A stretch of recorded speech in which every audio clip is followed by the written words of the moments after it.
Okay, I'm going to go ahead and get started so we can be mindful of your time. As I mentioned, this is a condensed version from the summer training, so we are going to move pretty quickly. I'm going to talk pretty fast, so if you have any questions, make sure you put those questions in the chat because we want to make sure we get them answered. Andy Fulton is also on the call. I'll introduce him in just a second, but just want to make sure you know that there is a representative from Tech Point Foundation for Youth that can answer your questions throughout the presentation. So don't hold back on any of those as we're going. My name is Jamie Inskeep. Hey, where's your keys? I'm the director of programs at Tech Point Foundation for Youth.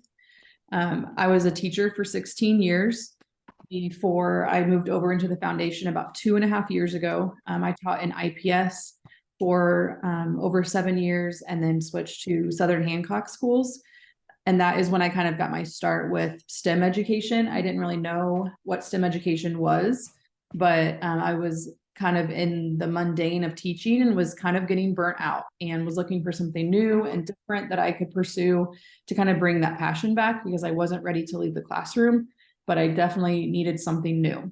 And my son at the time was really interested in robotics. I didn't know the first thing about it. When I went to a competition, I was completely clueless, but I thought this is something really interesting. And then found out that there was also a grant available through Tech Point Foundation for Youth to start a robotics team. And they promised that they would teach me how to do it and that anyone could do it. So I signed up and was in your shoes back in 2016, went through the training and started my first robotics team and absolutely fell head over heels in love with robotics. And it was a new passion that really brought back the excitement for teaching that I had lost. And I found myself carrying over into the classroom some of similar concepts as far as problem solving and engineering design process. And then went to like 5 teams, 10 teams, and then expanded it across my entire district and just really got a lot of joy and passion out of it. And then 2.5 years ago, saw an opening here and thought what better time to leave the classroom than an opportunity to impact more students and more teachers with robotics. So very honored and humbled that I now have the opportunity to work with so many teachers across the state of Indiana with robotics programming. And we have lots of other STEM programs as well, but we won't get into all that right now. But our team is just a small but mighty team of 4. So there's not a lot of us, but we do big things. And George Giltner, he's our president and CEO. Bree Satchwell is our VP of Foundation Operations, myself, and then Andy Fulton, he's our program manager. He's also on the call. I'm going to let him introduce himself really fast and tell you really quickly about another opportunity for some specific teachers in some specific districts. Yeah, hi everyone. As Jamie said, I'm Andy Fulton. I'm the program manager here at the foundation. I've been here for, I think, coming up on 5 years. As Jamie mentioned, for those of you teachers who are in Pike, Perry, IPS, or Lawrence, you get a little bit of extra support from me throughout the school year. I'll follow up with those teachers with an email, but basically you can utilize me to come into your classroom and help, do whatever you need when it comes to assisting with robotics. So whether you need some coding assistance or some building assistance or just an extra set of hands for a practice or two, whatever it may be, you can just reach out to me and schedule that time with me. And I'm happy to come. And even if it's just to observe, we love seeing our students in action. So even if it's just you opening your classroom doors to me to come see you practice, would love to connect with you. But again, I'll follow up with an email with those teachers. Sorry for all of you teachers that aren't Pike, Perry, IPS, or Lawrence, but you get all the other support that we offer with the foundation. Perfect. Thanks, Andy. For those of you that are not familiar with Tech Point Foundation for Youth, our mission is to reach all K through 12 students, but specifically our underserved K through 12 students to make sure they have access to opportunities that increase their STEM knowledge and inspire them to pursue a STEM career. So our priority populations are students that are resource limited. We want to get more girls in STEM and more students of color. So like I said, we do support all students in Indiana, but those are our priority population. So if we're going to put our funding there before we put it anywhere else. So that's what our focus is. We are in all 92 counties, so we're very proud of that. We are in 51% of schools. So our ultimate goal is to get robotics into every single school in the state of Indiana. And we are about halfway there. Those of you may not know that Indiana has more elementary and middle school robotics teams than anyone else in the country. So we are truly leading the way across the country with robotics, and it's due to the State Robotics Initiative. As you can see on the map in the bottom left corner, before we started the State Robotics Initiative, you can see in the little pinkish purple dots and where the robotics teams were. So they were mostly in Indianapolis and then maybe a few sprinkled throughout the state. The State Robotics Initiative, that was a lot of it had to do with former Mayor Greg Ballard, that put specific dollars to getting a robotics kit in every single school. And so it started at the high school level and worked its way down. So we now have more teams than anybody else. You can see the blue dots across the map. You can also access from our website what we call the robot map. And you can hover over those dots and you can see exactly what schools those are. So if you are in a specific, let's say, for example, you're in Evansville and you want to know what other schools in Evansville have robotics teams because you want to network with them or you want to connect with them and see what you can do together, you can access that robot map on our website. So as you can see, we've made great progress and we're just excited about getting more people on board and more students exposed to robotics. A quick overview of the training today. We're going to talk about why robotics matters, so why it's important to introduce robotics to students. We're going to get into the specifics of coaching, kind of like the do's and the don'ts, things that you need to know before you start coaching. We're going to go over the equipment a little bit. With it being a shorter training, we generally like to build a little bit in training, but with it being a shorter training, we will likely not get to that point. But I know that not all of you have equipment at this point as well. So don't worry, I will show you what the equipment looks like and answer some very basic questions about the equipment. But we won't spend a lot of time on that in this training tonight. And then we'll go over the competition. So every year the competition changes. So we'll go over this year's competition, all of the scoring, make sure you understand how all of that works, how to access the game manual, all of the things that are legal or illegal, just to make sure you understand the basics of the competition. And then we'll wrap up with resources and support and make sure that you know where to find the necessary resources so that when you are in the process of your season, you know where to go and what to look for. And then also how we can support you throughout the season and how you can lean on us. And then if you are a grant recipient, so not everybody is a grant recipient on this call. Some of you are switching schools, or some of you are, maybe your school already had it, but you're taking over for another coach. So those of you that are brand new grant recipients, there are a few grant requirements. So we'll go over that as well at the very end. So, well, I'm sorry, I lied. I'm used to doing VexGo training where we talk about grant requirements at the end. We'll do grant requirements at the beginning for robot coaches. If you are a grant recipient, then you need to assemble a team of at least 2 students. So you don't need a lot. Most likely the issue will be trying to narrow it down from more students, but you do need to have a minimum of 2 students. And then you will coordinate team attendance to at least 1 robotics competition. So we used to say 2, but it's gotten a little bit more complicated post-COVID. So we do say a minimum of 1. We do recommend 2 so that you can have 1 as kind of like a practice dress rehearsal. And then your second one is usually much more comfortable once you've already had 1. So, but we do require you to compete at least 1 time throughout the season. And we'll go into all those specifics. So please don't let that stress you out right now. You also agree that as a grants recipient that you will actively encourage the other schools within your district to apply for a robotics startup grant. This is going to definitely come organically. I have no doubt that when you see how rewarding it is for your students and your school, you're going to want to see it in other schools in your district. That's exactly what happened to me. I saw how well it was working in my school, and I wanted the other elementary schools in my district to support the program as well. And then of course you want the upper grade. So you want the middle school. So when your kids move on, that they have a place to compete in robotics. And then of course at the high school as well. We ask that you also include the Tech Point Foundation for Youth logo If you have any t-shirts or banners or anything that you're doing promotional wise, we just ask that you include our logo, which is on the website under the robot resource page. We'll look at that website here in just a second so I can point out where to find that logo. And then you agree to lead a robotics team for at least 2 years. So this school year and next school year. So we really feel confident that you need 2 years to know, kind of how the ins and outs and how things work. So the first year is really like kind of stumble your way through, just like anything else that's new. And then your second year, you get a lot more confident. If you are going to lead your school, or if it's not working out, please just communicate with us. Our heart is that we just don't want equipment collecting dust. So whether that means you return it to us or you pass it on to another educator, whatever that may be, we just want to make sure that the equipment is not collecting dust. And then we ask that you complete pre and post surveys. So there's a teacher survey as well as a student survey. So once you have your team chosen and selected, you would have them complete the pre-survey, and then the coach completes a separate survey.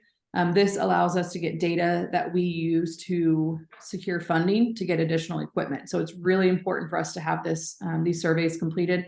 But we also know how busy you are, and we know that we're asking you to do one more thing. So we are going to give you a $50 Amazon gift card. Once you've completed your coach survey and your student survey, we're going to go ahead and send you by email a $50 Amazon gift card just to say thank you for helping us get that data. And then we'll send it to you again at the end of the year once you turn in your post surveys. So just want to keep that in mind, that if you are a grant recipient, that is required to have your grant. If you are on social media, we're asking that you please follow us on Facebook and Instagram. And you can do that right now just to make sure that you get us followed, because we do put important announcements on there. We put information. We just recently announced the date for the state championship. And so you could have that nice and early if you're following us on social media. And then also Coach's Corner, that is on Facebook. So this is a Facebook group that is specific to only Indiana coaches. And it's a really unique group. There are hundreds of coaches that are on there. We get requests all the time for people to join from out of state, and we turn them down because we truly want this to be a platform just for Indiana coaches so that you can learn from each other. You can ask questions. It's a safe space.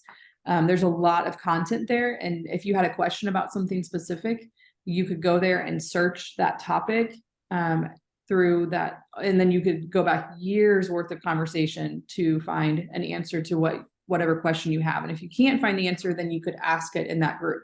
So it's a very safe place. It's a lot of coaches leaning on each other. The robotics community is a very strong community that's very giving, very understanding, very supporting. So you'll find that out pretty quickly, that coaches want to help each other. So keep that in mind. The IQ, which is elementary and middle school, would be the first link. I don't think we have any high school coaches on the call tonight. So I think we have all IQ, which is elementary and middle school. And then your second assignment is to make sure you're getting our email. So emails could come from myself, Jamie at techpointyouth.org. They could come from Andy at techpointyouth.org, or they could come from Robot Grant at techpointyouth.org. Generally, if we're sending a larger email to larger amount of people, then we'll use the Robot Grant email. But sometimes it gets blocked and filters from schools. So if you don't have any emails from the Robot Grant at techpointyouth.org, you want to make sure that you're contacting your IT department to make sure that is an approved email address to receive emails from. 3 main organizations that you need to be aware of, because you're going to hear this terminology a lot throughout the robotics community and during your time as a robotics coach. The first one is VEX. So you might have heard of First Robotics. That is just another platform. We personally choose VEX. We feel like it's cheaper, it's easier to obtain, it's more, it's usually smaller, it takes up less space, so it's easier for teachers to implement. We don't get any kind of a kickback from VEX. We just have a partnership with them. So that's where you're gonna get all of your products. All of your equipment comes from VEX. If you have any issues with any of your robot parts, that's who you would contact, would be with VEX. I'm going to go ahead and click on this website so you can kind of get a sense for what the VEX Robotics website looks like. I'll give a very quick overview. You can see across the top, you have the different programs. So you have 1, 2, 3. This is pre-K. We'll go over that in a minute, but that's the younger ones. And then you have Go, which is classroom, which some of you on the call teach VEX Go as well. So it's younger elementary. And then you have IQ, which would be everybody on this call, elementary and middle school. So when you click on IQ, then it's going to switch everything on your screen to be relevant to IQ only. So that includes any new products coming out, that includes links to anything that you might need as a robotics coach for IQ. So this is where you would purchase products. So if I go to products and I scroll down to IQ competition products, then this is where if I needed to purchase the game elements, for example, I could purchase that here. If I needed to get a robot kit, I could purchase that here. Everything that you need to purchase competition related is going to be found here. So if you ever need to buy anything, that's where you're going to want to go. Your programming is here as well. So we'll get into that a little bit later, but you can access the programming platform from here as well. The next organization would be the REC Foundation. The REC Foundation is a nonprofit, so they are, I'd say, similar to what we do, but at a global level. So they work with teams from all over the world. And they also have the game committee. So they are the ones that come out with the new game every year. So the game changes every school year. They're the ones who release that game. They're the ones who manage all of the competitions. So the Robot Events website, the site that you use to register your team, they manage all of that. So they manage all team registrations, all competition registrations. They host the World Championship in Dallas, Texas every year. So I'm going to go to their website, which most of you have already been to because you registered your team. But this is the website where you would move my bar so I can see. You would log in over in the top right.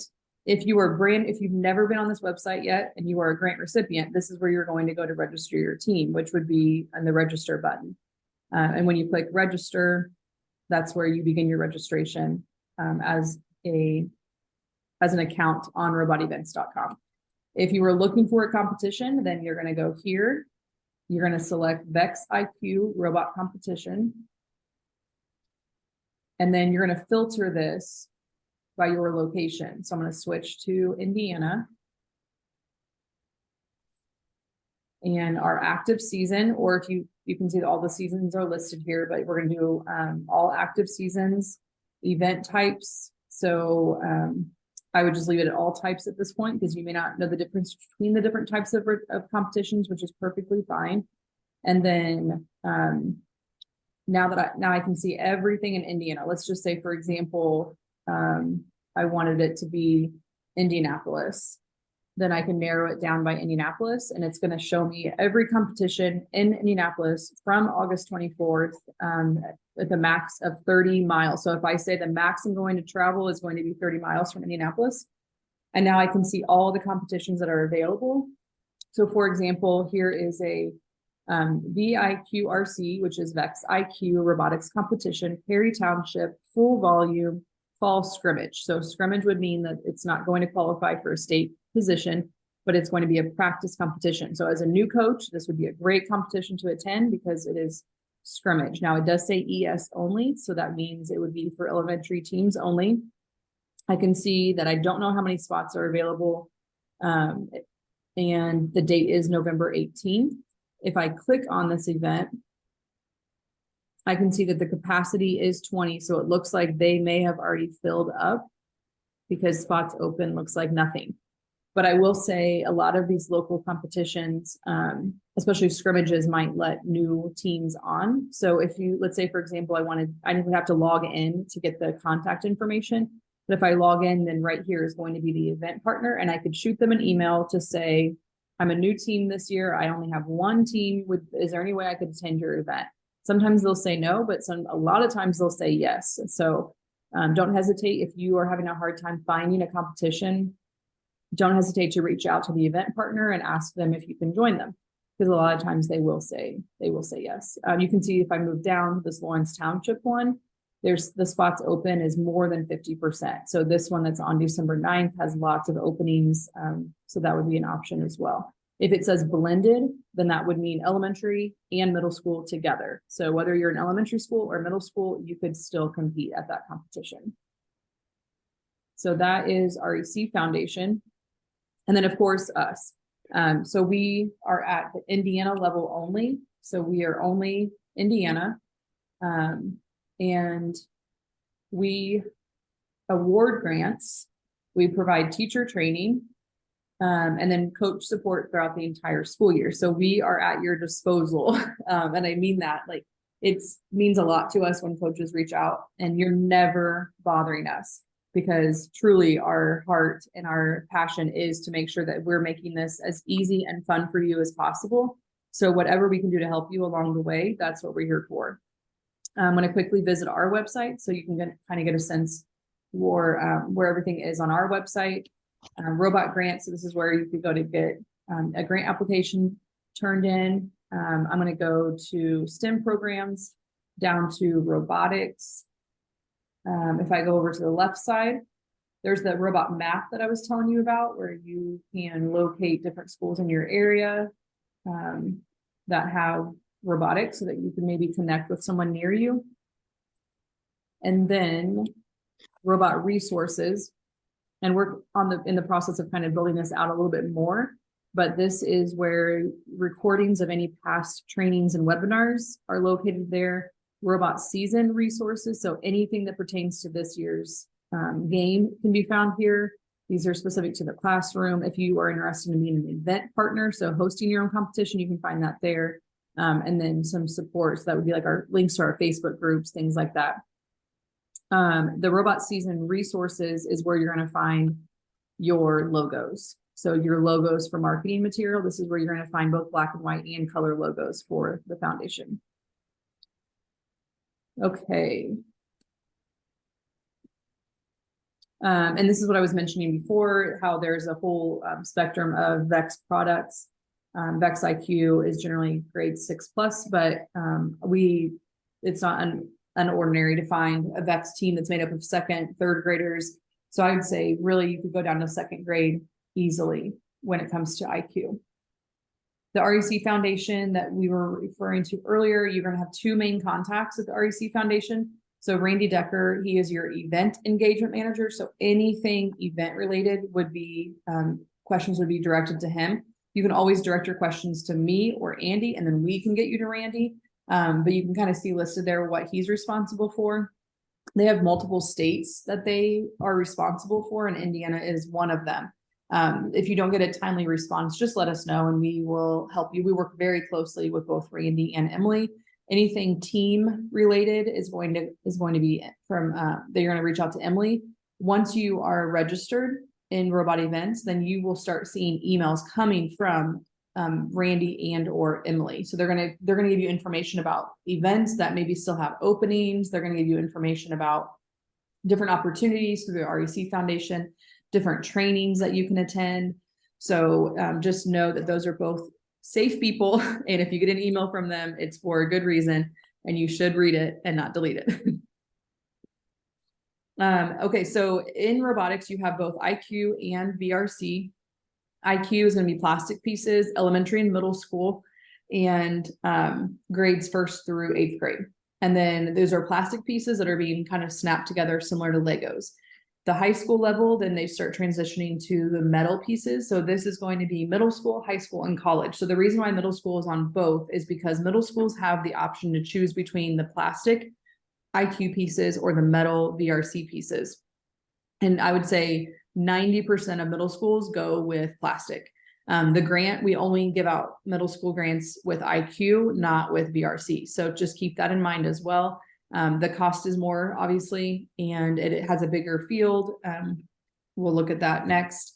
The VRC field is a 12x12 field, has the metal pieces, and then the IQ field is a 6x8 field with the plastic pieces. So that is the difference there. So what is robotics and why does it matter? So why are we taking time out of our busy days to learn all about robotics and how to be a robotics coach? We feel like, and I can tell you as a former teacher that taught STEM, and I did a lot of, I tested out a lot of different curriculums and different products. And I can say with confidence that robotics was the very best STEM curriculum, STEM activity that I provided for my students. It does have those hard skills. It has the mechanical, the technical, the building aspect, the programming, of course. But because it has all of those things, the output is the critical thinking, the communication, the creativity, the collaboration, all of the soft skills. And these are the skills that these students are going to be able to apply to any career they choose to go into, regardless of whether or not it is tech or STEM. They're going to be able to apply those skills. These are life skills. These are skills that are helping them to become effective, strong human beings. And so that's what I was referring to in the beginning of some of these concepts that I was carrying over into my classroom. Teaching became more fun. Teaching language arts became more fun. Teaching everything became more fun because I started realizing the importance of them learning these soft skills and how it was directly impacting them to be successful in life. I used to share this with my students because they all know Google and they all think of Google, which it is one of the biggest companies in the world. And our generation of students now, they don't have to wonder about anything, right? They can just Google it and know the answer. They don't have to inquire. They don't have to research. Like if they want to know something, they'll just ask Google. And so in their minds, the very best of the best people are behind Google. And this came from the New York Times.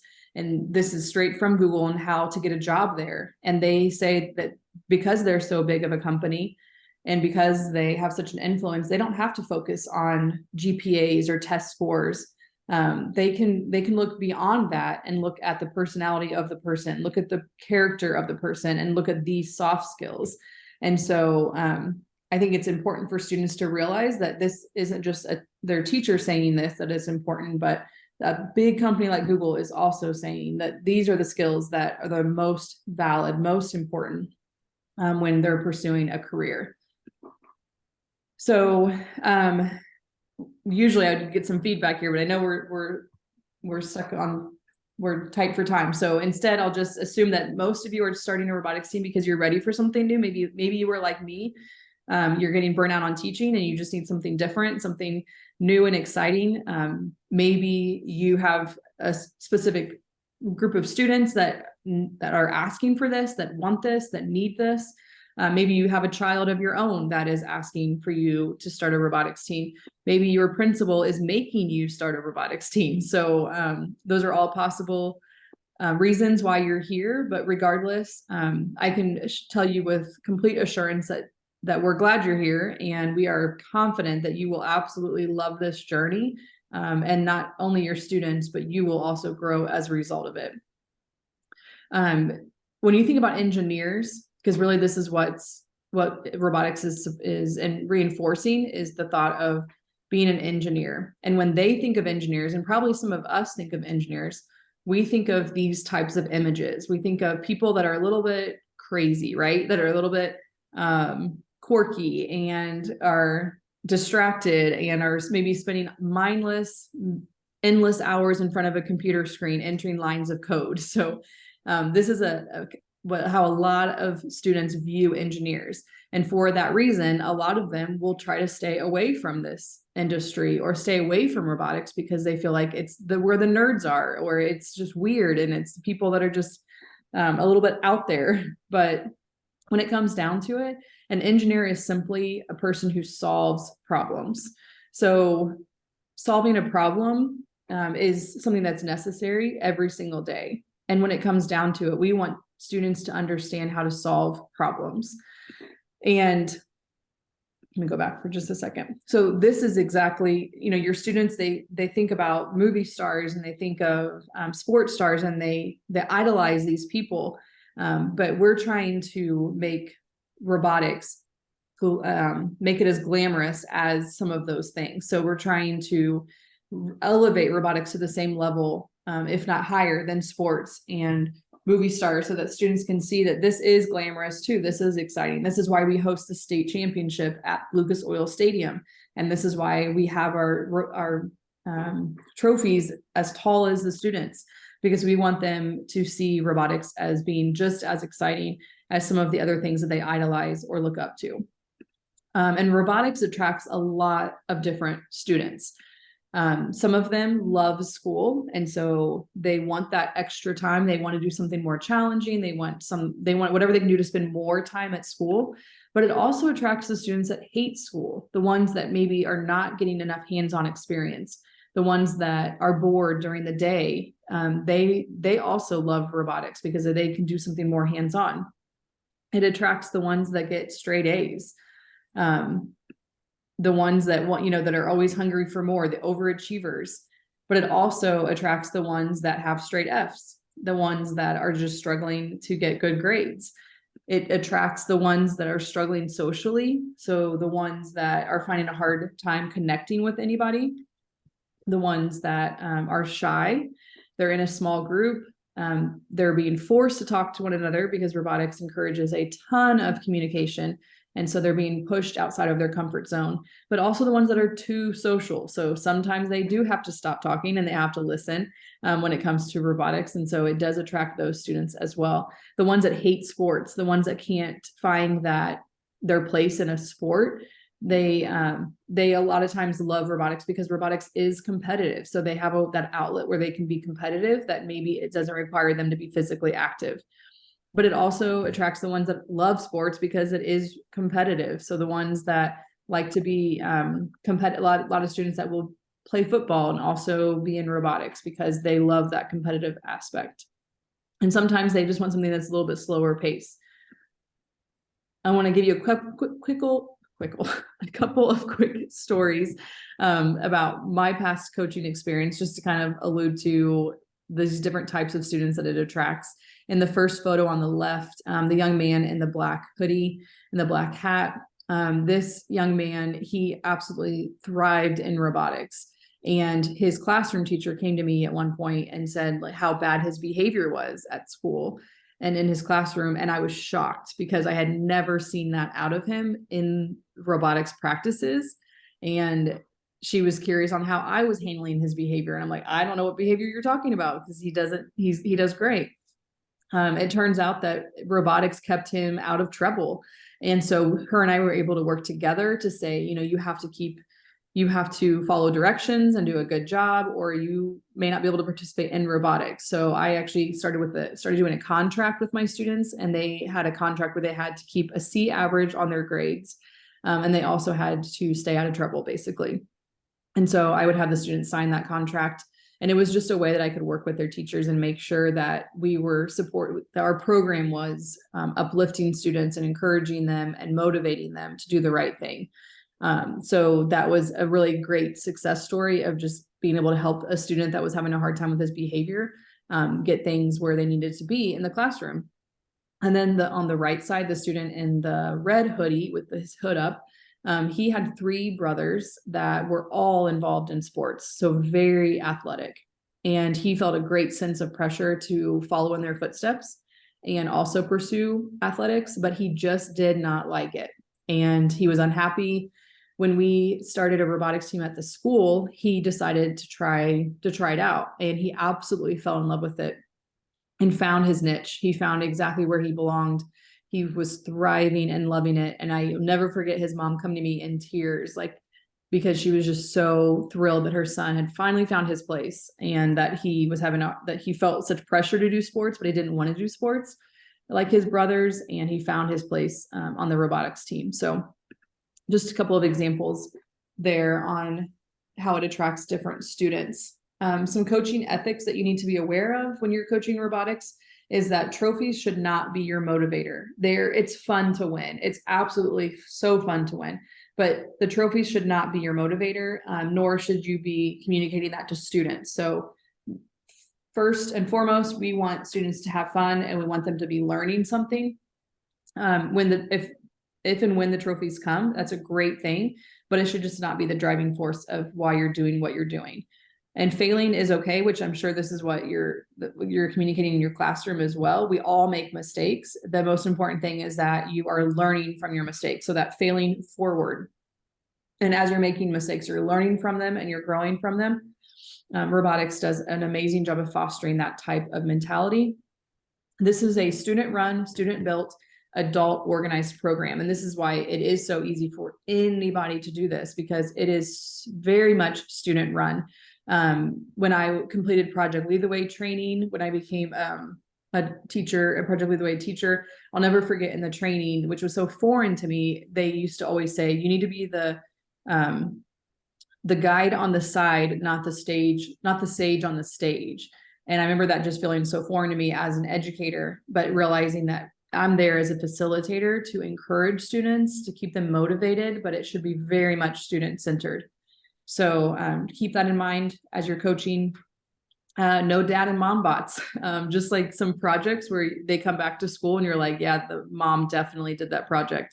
In robotics, it is illegal for any adult, whether it be a coach or a parent, to touch the robots. There is a student-centered policy from the REC Foundation. There are judges at every competition.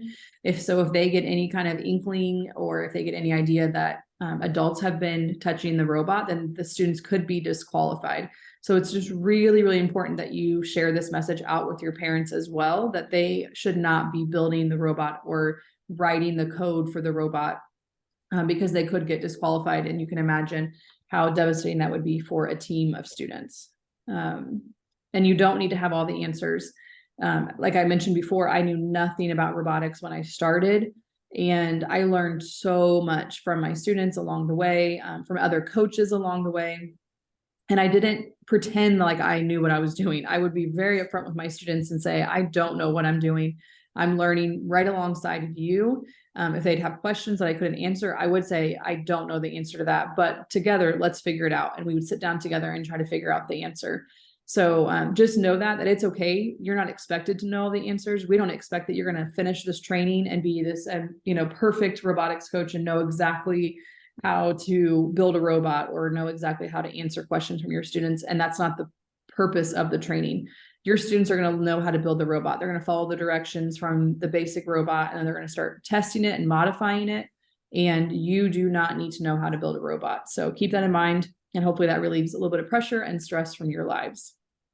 Just a couple of quick stories from coaching the students on the left side.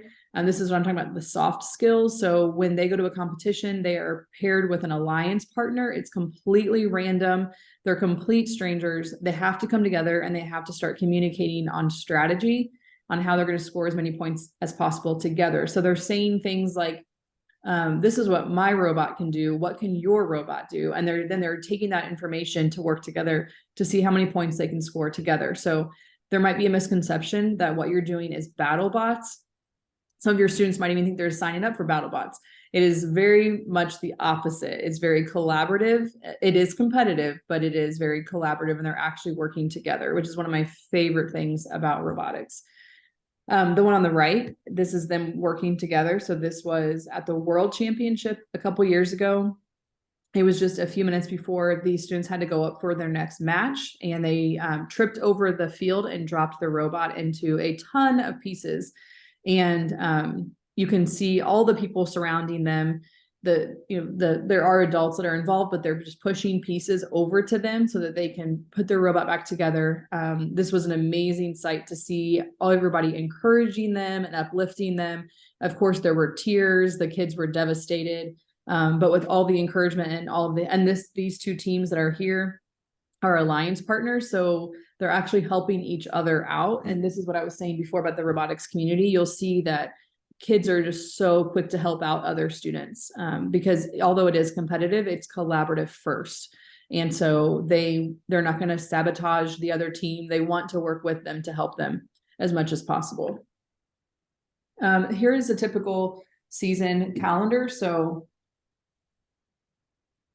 we encourage in August just to take some time to get back in the swing of things. I do understand today's the last day of August. So I do understand that, but don't be stressed. You still have plenty of time, but this month coming up, so starting this after Labor Day, you want to start considering what your calendar looks like. You want to start getting your team together. You want to you want to make sure you get your pre-survey completed. I don't see why. The way that I always did mine was I would let the whole school know. So I'd let all the teachers know whatever grade level you want to put it out for. I would just say if they're interested, I'd start with like an interest level. So if you're interested in robotics, and at the end of this presentation, there will be links to all the documents that I used when I was coaching, you have access to that you can copy and edit to make it for yourself. But I would basically put out an all call for the whole school to say, if you're interested in robotics. Now, you may not want to do that. If you feel like there's going to be a huge response, then you might want to hand pick them or recruit, depending on what your school situation is. And then because we did have a lot of school that were interested, I had to do a selection process. So I did require students to kind of try out. And the way I did that was I had them complete, make a 2-minute video that would explain who they like, get some information about themselves, why they want to be on the team, and why they feel like they would make a good team member.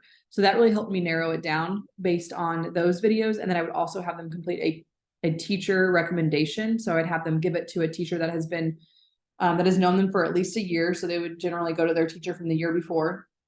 And then they'd have the teacher turn that form into me. And I would use that as a determining factor as well. So that's just a way you can kind of narrow it down a little bit. And like I said before, those documents are going to be at the end of the presentation that you can copy and use for yourself. And then in October, we will have we'll have another coaching webinar in October that you can sign up for. So you will get information about that. Once you get going, you will have additional questions. So we'll have that as an option for you to join, to ask more questions that maybe are more specific to the robot build or to the competition. And then from November on, lots of practicing. So the more you can get them to practice, the better. Generally, an hour and a half to 2 hours a week, I would say, is the average. I think most teams generally, elementary and middle school teams generally do that. I personally had mine practice for 2 hours once a week. I did a 5th grade and then a 6th grade, and I had 2 hours for each once a week. But whatever works for your schedule, that's what you should definitely do. And then you want to start thinking about attending a competition, and you want to consider in the next 3 weeks or so signing up for a competition. Obviously, you may not have a robot built yet, but that should not keep you from signing up, because competitions do get filled up. And so you do want to consider getting yourself signed up as soon as possible. So that way you can ensure that you will have a competition scheduled. And it does help to kind of drive your practices. If you say, we have a competition on January 5th, then it does help motivate them to make sure they're staying on task and staying on schedule so that they can be ready for that competition. And like we said before, that first competition is going to be a little bit messy. It's going to be stressful. I really struggled through my first competition, but my second one was completely different because I just needed that first one to really understand what I was doing. And then the second and third and fourth just got better and better and better. So that's why we really encourage you to do too. The state championship is at Lucas Oil Stadium on March 23rd. And we want all teams to attend that regardless of whether or not you qualify, because it is an incredible opportunity for all students to see the depth of robotics and just to be able to see hundreds of teams come together to compete. And then the teams that qualify to Worlds, that is in Dallas, Texas. And that would be over 50 countries from around the world that come together. Really a remarkable experience as well. I'm going to skip through this because, okay, just quickly. In your first meeting, don't feel like you have to get any equipment out. So even if you don't have equipment yet, don't feel like you can't start on practices, because building up your foundation as far as team building and going over the game rules and the scoring, and maybe even design, like brainstorming on a robot build, and the more they can go over the game and the strategy, the better. So don't feel like you have to rush to start building.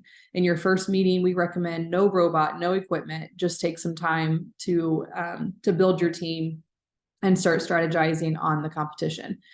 And then you'll start building and testing and retesting and following that engineered design process. some sample team structures. I'll go quickly through these, but you can see that you can have adults in charge, and then you can give them roles. So you can give them specific jobs. If you needed to incorporate more students, then you could put students over specific things. So you could say one student is field and rules, the next student is in charge of the engineering design notebook. Maybe one student is focused on building. You could have a structure where there's only 4 team members, and you have your main builder, your main programmer, your person who's over the scoring. There's lots of different ways you can set this up. Some teams don't do roles, so sometimes all students do everything. Whatever works for you. For example, I had a student that was not interested in driving whatsoever. So they did not want to drive. They just wanted to program. And that's entirely up to you how you want to handle that. You have to have 2 drivers. So I always like to have a backup in case one of my drivers was sick. So I always like to have at least 3 students that were comfortable driving. Also, when the parents are coming to competitions, they want to see their kid drive. And so I would always encourage my students to drive at least one time, just so they would have that experience, and their parents could watch them drive. Here's an example, if you only have 3 team members, the design process, we all understand the design process. Robotics enforces this so well because they are constantly brainstorming, coming up with ideas, prototyping, they're testing it out, and then they're redesigning it based on how things are going when they're practicing on the field. You need to document the design process. So the engineer design notebook, which most teams will just use a paper notebook, or there's a digital template. So there's a link here to the digital template that you can use. Most competitions will have you upload that digital notebook onto your Robot Events account. And so that way, whatever event you go to, they can access it from there. Highly recommend using the Google presentation template, because you could be updating it throughout the entire season. And once you upload that link onto your Robot Events account, you don't have to do anything else. You put that link in, and then you can continue updating that notebook throughout the course of the season. And you don't have to re-upload it, because it's going to be a live active link. And then the judges can access it from there. The rubric is included. It is no secret. You would want to share the rubric with your students so that they can see what is expected of them and what the judges are looking for. The notebooks are not required. So if in your first year, if you want to remove something from the expectations or remove something from what you're planning and preparing for, you could remove the design notebook. It is a great skill for them to establish and learn. It also gives more work for the team to do. So once they get the robot built and they start practicing, it does help to have more things for them to be doing. And it's an amazing skill that they're going to be able to apply to the rest of their lives. So it is a great thing you want to enforce, but it is not required. The team interview. So every event that you go to, you'll see on the Robot Events whether or not it has judging. If it has judging, then you could expect judges to be walking through the competition and asking students questions. So they'll be asking them questions about their robot. They'll be asking them questions if they did programming. They'll be asking them questions about what challenges have you had? How have you worked together as a team? What kind of obstacles have you overcome? And those interviews can get them a specific award called the Judges Award. So keep that in mind as well. And don't be caught off guard if you're at a competition and an adult comes by to ask your students questions. That's what that is all about. We are partnering with Ball State University, and they are providing mock interviews, which is awesome. It's an opportunity for students to practice those interviews. So be on the lookout for that information as we send that out for students to sign up for virtual mock interviews with Ball State. I'm going to skip through the video, but basically we call this video, and you guys can watch it later. We call it the high five heard around the world. This was the World Championship in Dallas, Texas, where the top 10 teams, 8 of them were from China, 2 of them were from Indiana, Napanee, Indiana specifically. So if anybody knows of Napanee, it's very rural. And these students that were in the World Championship, there was a mistake that was made by their alliance partner. And they had every right to be upset and to be frustrated. But instead of getting mad about losing, they gave their alliance partner a high five. And we call that gracious professionalism. And that's what we want all Indiana robotics teams to possess, is gracious professionalism. So we want, regardless of the outcome, regardless of what happens, we want them to carry themselves with respect, and dignity, and we want them to be encouraging and uplifting. And that's exactly what these students did. So it was just a proud moment for Indiana, to see the students handle themselves the way they did, because it was a very frustrating moment and it caused them to lose the world championship. But instead of getting mad, they just turned to their partner and had a high five ready for them. So definitely encourage you to watch that later, maybe even show it to your students to encourage them on how to be competitive yet caring. We don't have time for a break, so sorry. Okay, the kit of parts. If there's any, do I need to pause for any questions, Andy? Perfect. Okay, so there are, you may have heard, if some of you might already have Gen 1 equipment or maybe heard of it, but I just want to make sure you understand the difference between Gen 1 equipment and Gen 2 equipment. Generation 1 comes in a clear box with a gray lid. This could be in your school somewhere. This is what Project Lead the Way uses. So if you are Project Lead the Way school, you might have some of these sitting around. If you have them, if it's 5th grade modules, then it's probably the competition kit, like you see here. If it's 4th grade, then it's probably the construction kit, because you're not putting motors and power with it just yet. So just keep that in mind, that you might have some components of Gen 1. Now, Gen 1 and Gen 2 can still work together in a lot of ways. So do keep that in mind. But if you are a grant recipient, you are getting Gen 2. So Generation 2 came out a few years ago. You can see it shown there. It comes in 4 boxes. I have them here as well, so you can kind of see. But altogether, there are 4 boxes. 4 boxes equal 1 kit. So this is 1 robot. So the one robot that can be built from the pieces in these 4 boxes. So as you can see, it's changed quite a bit as far as storage. If you're going to have more than 1 team, you may want to consider taking all of this out and making it more of a communal storage. When I got to the point where I had 10 teams, it just wasn't conducive to have all the boxes. And so I ended up putting all the gears together, all the beams together, all the motors together, all the wheels together. So that's an option for you as well. And you'll discover what is easiest for you storage wise. Not everybody has a space that they can designate just for robotics. So you do whatever works for you. You have the freedom to do whatever you want and whatever works for you. But they have created it. They've changed it quite a bit in a way that makes it a little bit more user-friendly. Everything has a home, everything has a place where it goes. There's a printable parts poster, so there's a link to it there. I'm not sure the exact measurements that you have to print it to in order to be to scale, but it's basically like a movie poster size. And if you do that and you hang on your wall, then they can take a piece, for example, they could take a gear over and put it on the wall next to where it is, to make sure they have the right piece. So it can be printed to scale, if that interests you. So that is there for you. So each team, it would be 1 robot. So if you decide you want to add additional teams, then you would need to purchase additional kits. And so this Gen 2 kit that you see in this picture is $649. We cover that with the grant, but if you want to buy additional ones, then you would purchase them from that VEX website that I showed in the beginning.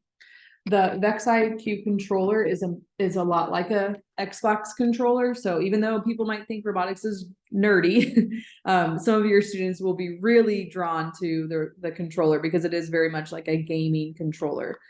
Very user-friendly. There are also buttons up here that can be connected to motors on your robot for different mechanisms. There's a power button in the middle that turns it on and off.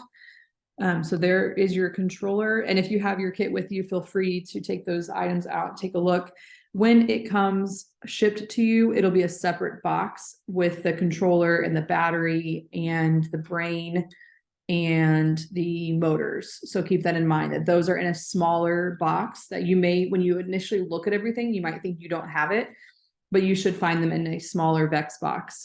They are packed separately for safety purposes because the battery is in there. You have your controller that is set up like a joystick mode. So the way it's set up right now is that when you push both joysticks forward, then your robot is going to move forward. And when you push them both back, then it's going to move backwards. And then it's going to turn when you do opposite joysticks. So you can reprogram the remote to function differently, but that is how it is as a default. The brain is there as well. And I'll show you, I don't know if you can see very well, but the brain is very user-friendly. It has a touch or has a screen, and then it has the buttons. To turn it on, you hold down the check mark. And then you have a interactive screen here. You have arrows that you can arrow over to the different aspects of it. For the first one, you have your drive, and then you have your check mark. So your check mark is like your enter, and then your X is like your backspace if you want to go back to the previous screen. So keep that in mind. You have all of your ports on the side. So these are all of your ports for your motors 1 through 12. So 1 through 6 on one side, and then 7 through 12 on the other side. The battery is on the bottom, and you have to kind of push the battery together and then push to get it to come out. So push and then pull, and then push from the opposite direction to get that to come out. The batteries involved, so you have your Gen 2 battery, looks like this, and it's handy because there is a button on the side. When you push it, there are some green lights. There are 4 of them. If all 4 are lit up, then you know that your battery is fully charged. So rather than having to put it on the brain, turn the brain on to see what the battery life is at, you can just push the button and get a pretty good indicator of the life of your battery. And then the remote control battery is on the back side. So you have to unscrew this panel to get to your remote control battery. It's very, very rare that you have to take this out, because you can charge this by just plugging it in as opposed to taking the battery out. So just keep that in mind, that if you ever had to replace it, they do sell them on the website, but it's very, very rare. That battery should last you a very long time. So for charging, you have to charge both the controller battery and the brain battery. And the way that you do that is this for the controller, since the battery lives in the controller, then you just need a USB-C cord that you would plug into your controller, and then you can either plug it into your computer or you can plug it into the wall. So either whatever's more convenient for you, but that's how you charge your controller. Then the controller will stay charged for quite a long time, so you don't have to charge it every single day. The battery for the brain, on the other hand, really should be charged every day. So it depend on how much you're driving the robot. For this battery, you can plug it in, again, USB-C, maybe it's a USB, I don't know. The charger comes with your kit, but you plug it in here, and then you can plug it into the wall or into the computer. If you have Gen 1 kits as well, the Gen 1 battery looks different, and it goes on a charging port. It goes like on a charging station. So this one does not have a charging station. This goes directly into the wall. But if you have a Gen 1 battery, you can put it in a Gen 2 brain. So keep that in mind as well. The smart cables, I know it's common sense for all of us, but for students, you generally have to teach them how to use these because they've never seen a telephone cord before. And so they don't understand that you have to squeeze it together before you pull it out. So keep that in mind, that you might have to show them how to do that, because some of them will force it out and snap it in half. So just keep in mind that those are your, they come different lengths. So some are longer than others, but that is what you're going to plug into your brain port. And then the other end would go into the motor. And all of this is in the build instructions for the robot. So don't stress about that. The motors. So the motors are where you're going to put a lot of the gears will be connected here to make your gears move. And you've got your port here is where your metal shaft is going to go in to connect to your gears. And then this would then be connected to your brain. So you've got your motor connected to your brain. And this commands the speed, the direction, the time, the revolutions, and the degrees. Every single year when the new challenge comes out, they also release what they call a hero bot. The hero bot is the suggested build in order to attack that challenge. So basically it's designed in a way that helps students score some of the points, but not all of the points. Otherwise, every single team would have the exact same robot, which would be very boring and uneventful. So this way, teams can, if they want to start with the hero bot, they can, or they can start without any kind of instructions. But the hero bot allows them to have a starting place. And as they begin testing it, they will realize that the hero bot cannot do all the things they want it to do. And so they will begin modifying it to do other things. This year's hero bot is called Byte. I'm going to click on, all of these are hyperlinked. So if you needed them for any other purpose or any other reason, then you could click on any of these. But I want to click on the Byte link so you can kind of see the robot build for this year's challenge.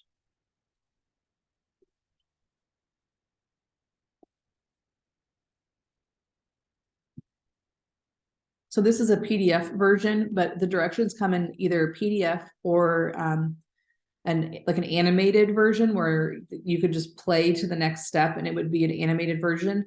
So depending on your students and what works for them, you can zoom in and zoom out, but it shows you the piece that you need and the pieces that you need. It's all non-text, and so it's all visual. So if you have someone who maybe has a difficult time reading or an ELL student, then you wouldn't have to worry about the text because everything is visual. It shows them what to look for, it shows them what to do, and it will be step by step.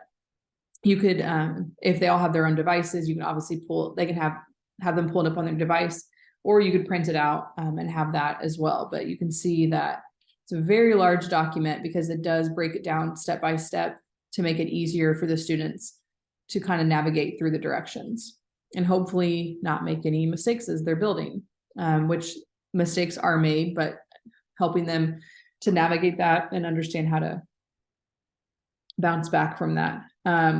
All of the build instructions are here.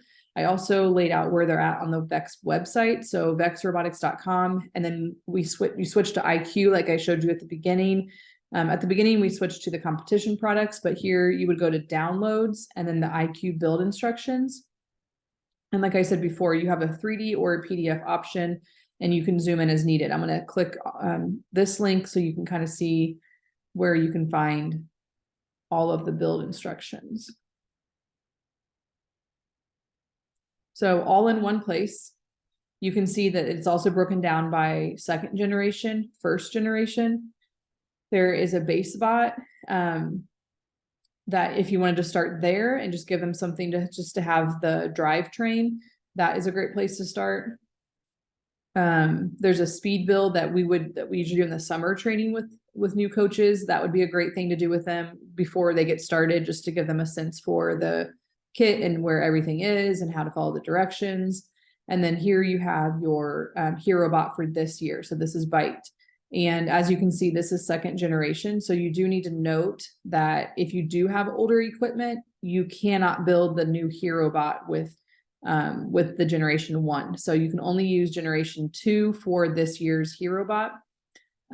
Generation 1 is still legal. You can still use it for different things, but just understand that if you give your students the directions to build Byte, they have to have the Gen 2 kit in order to have all the pieces that they need and for it to make sense.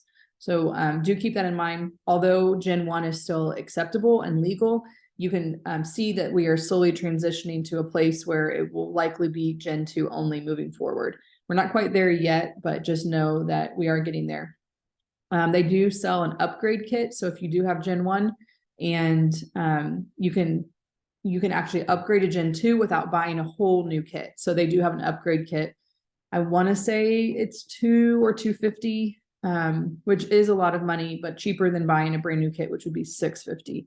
So keep that in mind if you are someone who is trying to upgrade from Gen 1 to Gen 2.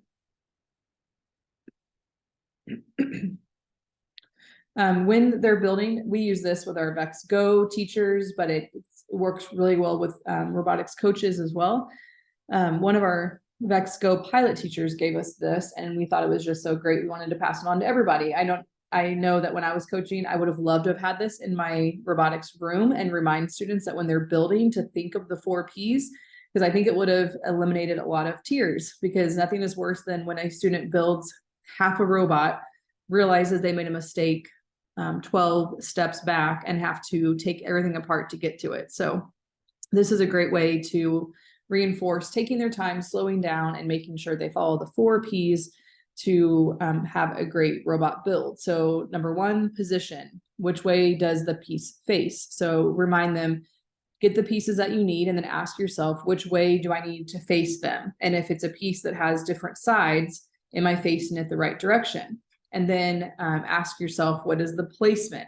Which holes do I use? Now that I have them, which holes am I putting these pegs into? Which hole am I putting this beam into? So you can make sure you have it in the right location, the right placement.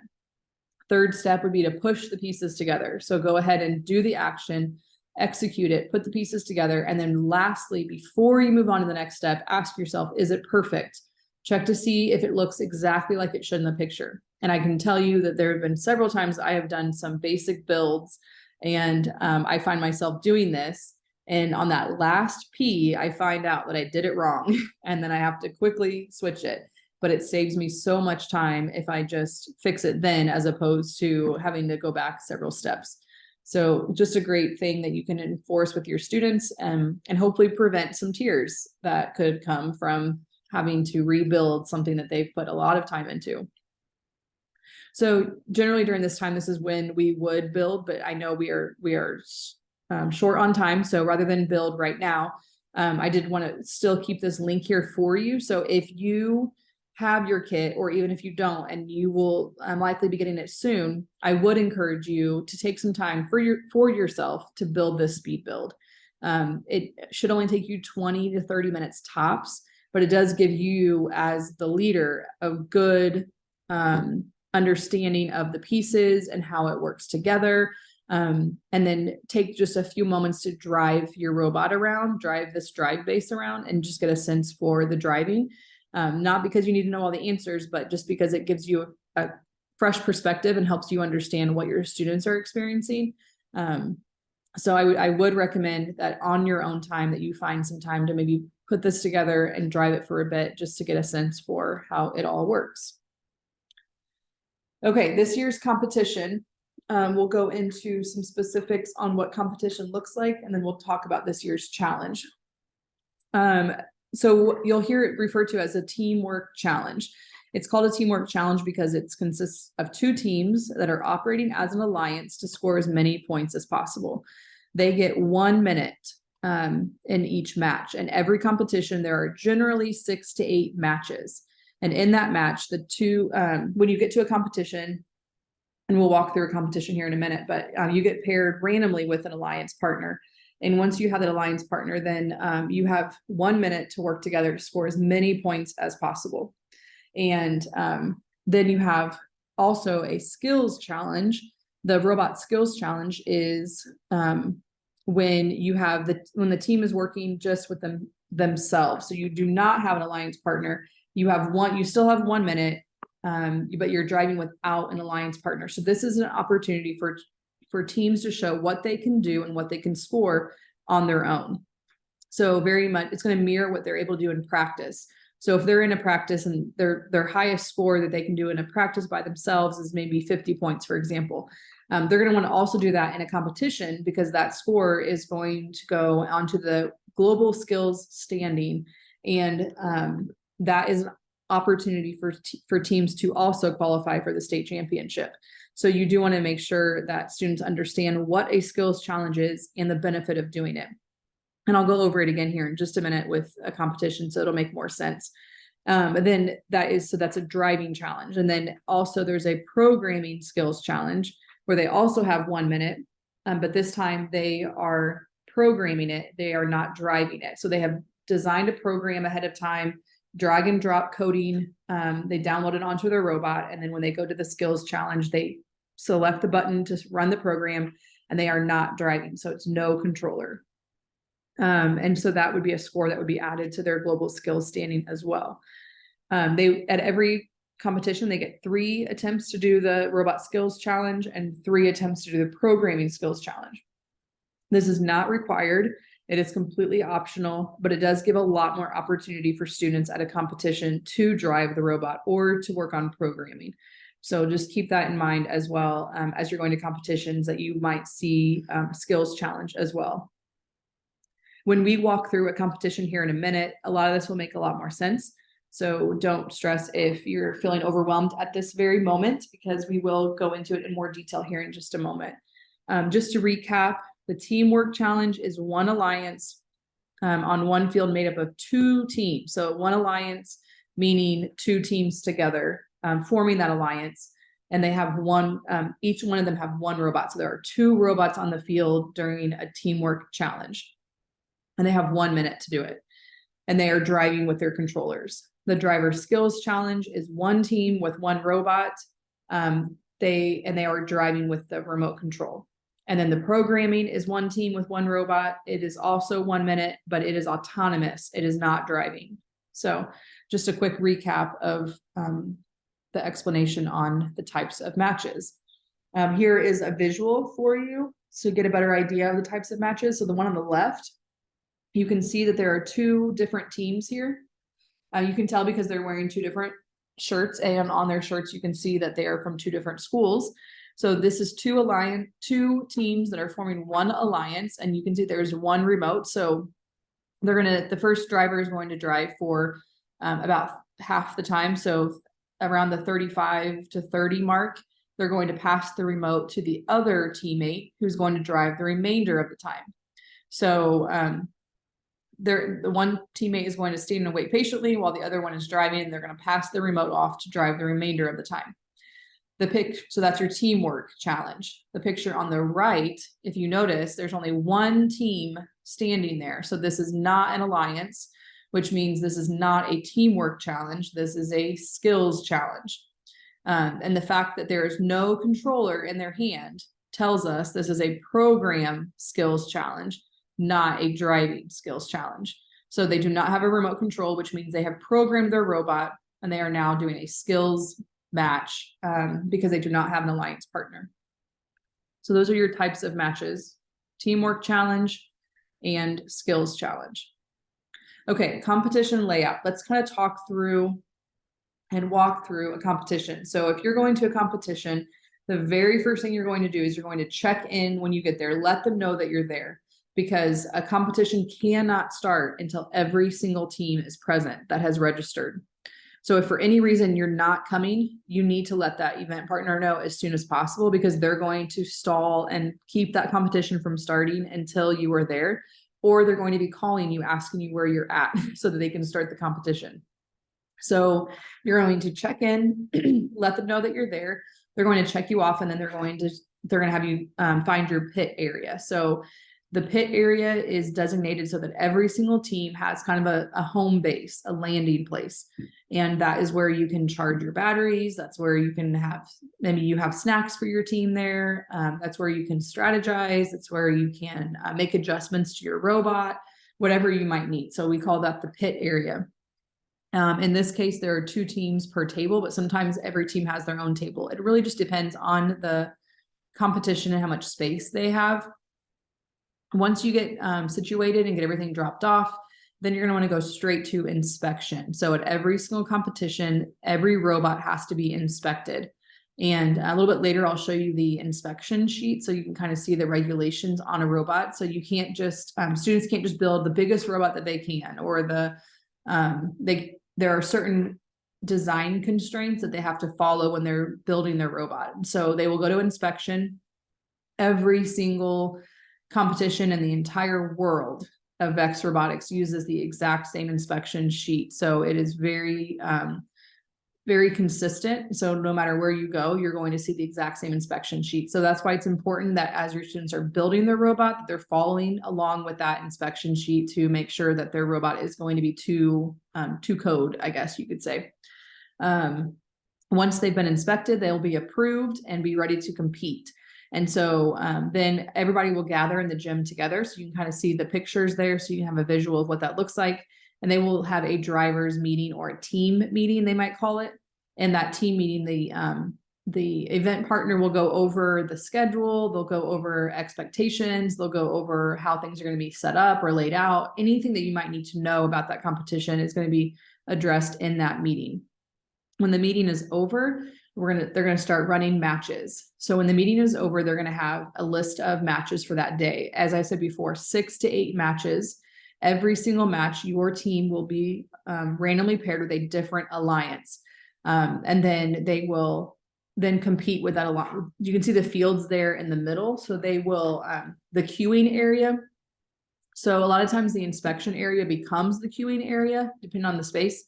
But a lot of times they'll just switch it into the queuing, and you'll get a schedule that will say when the teams are going to compete, and then you'll want to make sure that your team is in line in that queuing to be ready to compete. And like I said before, the robotics community is so helpful. So if you have any questions, you just ask anybody around you, because they will help you. If you just say, hey, this is my first year coaching, can you help direct me? Where should I be? They're going to be very helpful. So they're going to have their competitions throughout the day. The skills area, which you can see towards the bottom of this graphic, most competitions will have a skills area that is an additional field. It is the exact same field, the exact same game elements. It's usually located somewhere else. Maybe it's on the stage of the gymnasium, or maybe it is in another room, or maybe some schools will reuse their main fields for skills fields.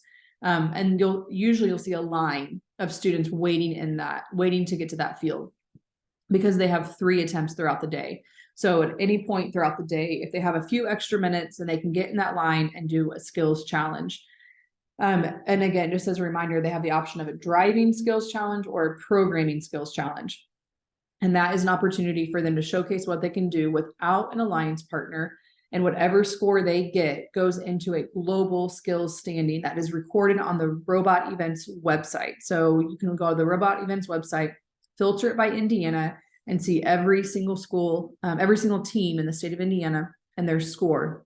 They can have a driving score and a programming score. So let's say their best driving score is a 50 and their best programming is a 20, then their overall score is going to be a 70. If let's say so if their very best score is a 70, then they're going to be on the list as a 70. Let's say they go to their next competition and they this time get a total score of 90. That 70 goes away, and then that 90 shows up on the list. So they can always beat their previous score. So just keep that in mind, that that is an opportunity for students to showcase what they can do without an alliance partner, and that score stays with them throughout the entire season.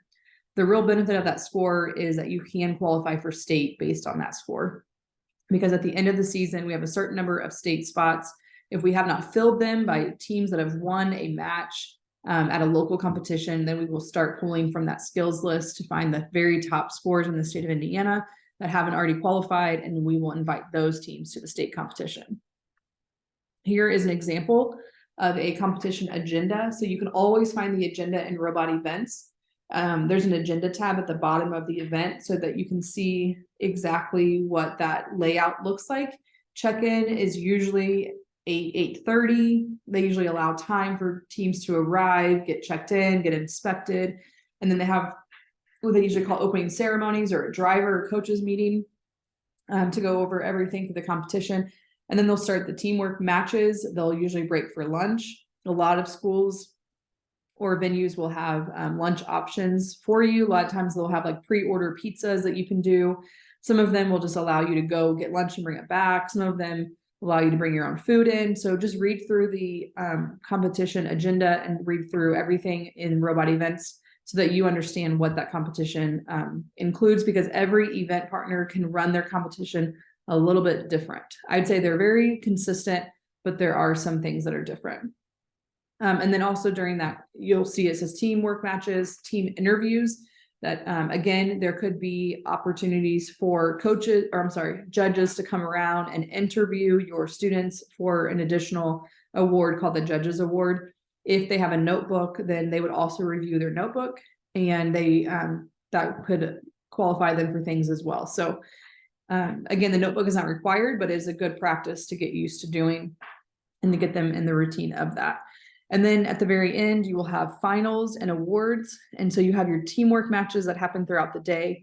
Every competition is a little bit different, but they generally take the top 12 or 16, 12 to 16 teams into the finals. And then they'll run the finals matches backwards. So like the one that's in the lower standing will go first, and then it will just be score to beat. And then until you at the very end have alliance partners that have the highest score in the finals. And then those two teams together would be named the champion of that tournament. And in most cases would qualify for the state championship. Again, the event in robot events would signify whether or not it is a qualifying event. If it's qualifying, then they are giving out state spots. Here is an example of a competition layout. So when I referenced a schedule that is released, they will print them and have copies for you. My students always love to go through and like highlight all of their matches. So they would see like who they were paired with, and then they would like to go to the pit area and find that team. The pit area is usually numbered in order by your team number. And so let's say, for example, I am team 2222D, and then my students are going to go look for team 9848298. So they can start having those conversations about what can your robot do? This is what our robot can do. Let's strategize together how we want to do this so we can score as many points as possible. You can see they're going to be on field 3. I'd say most competition, depending on how many fields they have, will queue up usually the teams that are on deck and in the hole. So this competition has 3 fields. So at the very beginning, these 6 teams would be out on the field ready to go. And then these next qualifying match 4, 5, and 6 would be queuing up and ready to go. And possibly even 7, 8, and 9 would be in the hole waiting. So most competitions, most event partners will queue up the first, I'd say 6 to 9 teams. So you want to make sure that you're watching the schedule and that you're ready so that you can, so your teams can be there in place when they're ready to go. You will get a printout, but there's also what's called the VexVia app. So the VexVia app allows you to have an online version of this. So you can see the schedule. I'd say some events run ahead of schedule or behind schedule. So rather than keep an eye on the time, it's better to keep an eye on the match number. But the VexVia app is a really great way to monitor scores, monitor standings, rankings throughout the competition. And it's a great thing to share with your families of your students because they can monitor the competition even if they're not right there in the gymnasium with them. So that's a great option. You can see that here we have highlighted every single time that team 2222D is competing. There's generally a lot more match. This is just to get everything on one page. This is a very condensed version, but generally you would have, I'd say, an average of 20-ish minutes between every match. So don't feel like this would be unrealistic to run a match and then get back in line to do another match again. So a little bit unrealistic, but in order to fit them all on one page, we had to squish them all together. Okay, so let's do a sample competition. Let's pretend like we are team 1 and we are paired with team 2, and together we scored 20 points on our first match. And then team 3 and 4, they scored 5 points on their first match. And then we go to match 2, but this time team 1 is paired with team 3 instead of team 2. And together we scored 30 points. And team 2 and team 4 scored 10 points. So you can kind of see an overview here of kind of how that breaks down. So you share that score together. You and your alliance partner, you share that score. So in round 1, we shared a score of 20. So we got a 20, and then team 2 also got a 20. And then in round 2, we got a 30, and then team 3 also got a 30. So you can kind of see, so now we together, so team 1, we have 50, but team 2 has, let's see, 30 because they got 20 on their first round and 10 on their second. So you can kind of see how your score is accumulating. It does add up for each one, but you get the same score as your alliance partner. So it's just a really interesting concept and a way for students to understand, like, it is competitive, but we are also working together to get the very best score, because ultimately we're both going to have that score with us throughout the rest of the day. Every single year the challenge changes, is what I referenced earlier. The field size has changed over the last few years. It used to be a 4x6 field. It is now a 6x8 field. We don't anticipate that changing anytime soon. I think that 6 to 8 is probably here to stay. This is the 9 previous challenges before this year's challenge. This year's challenge is called Full Volume. It is on a 6x8 field. It has these game elements that are these smaller green cubes, and then these bigger purple cubes, and then you have these 3 like mega rounded cubes kind of situation. You have a supply zone in the corner that has more cubes, and then you have these goals in the corner. So we're going to look at the scoring for this so we can understand how this works. There is a link to the game manual right here. So this is going to be all the ins and outs, like every single detail, which I highly recommend you go through with your students. They will make updates to the manual. So you have to keep in mind that this is a game design committee that has come up with this game. And until students start playing it, they don't know what kinds of issues to anticipate, what kinds of things could go wrong, or there could be flaws in the design. And so they will come out, they will have scheduled revisions to the game manual where they might change things. So it is the responsibility of the coach and the students to make sure that you're up to date on the game manual. So just keep an eye on that, and just know that some things do end up getting changed. Perfect example, a couple years ago, we had a game that had these yellow like hacky sack balls that you were putting into a bin. And so students were like filling up their robot with them, and then they would raise their robot up to the top and then dump all of them in. Well, they realized that it's going to take all the fun out of things, because then all these teams are going to score the max points, and it's going to be kind of boring. And so they changed, they added a rule that said you could not hold more than 2 at one time. So that really made a difference and made it more competitive. So that's a perfect example of how things could be adjusted. But let's go ahead and take a look at Full Volume and see what this year's game looks like. Welcome to the 2023-2024 game, Vex IQ Robotics Competition Full Volume.